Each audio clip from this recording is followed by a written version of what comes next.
এক গ্রামে ছিল এক ছেলে, নাম তার রফিক। রাজনীতি করত না, কিন্তু সবাই তাকে চিনত। কেউ অসুস্থ হলে ডাক্তার ডাকত, স্কুলে ভর্তি করত দরিদ্র বাচ্চাদের।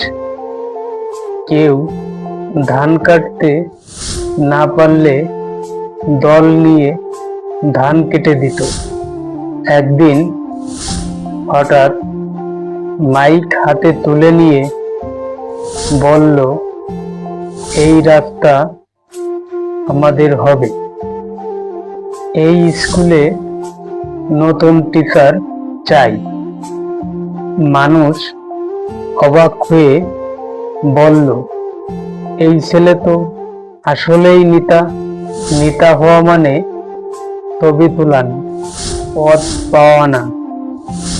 নেতা হওয়া মানে মানুষের দায়িত্ব নেওয়া।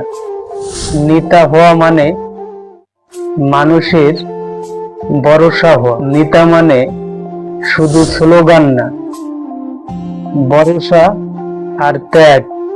তুমি নেতা তখনই যখন মানুষের দরকারে তোমাকেই খুঁজবে।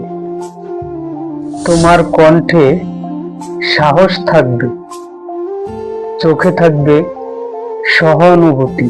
মানুষ তোমাকে শ্রদ্ধা করবে,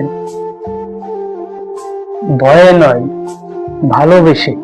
তুমি কি সত্যই নেতা হতে প্রস্তুত, নাকি নেতা হতে চাও?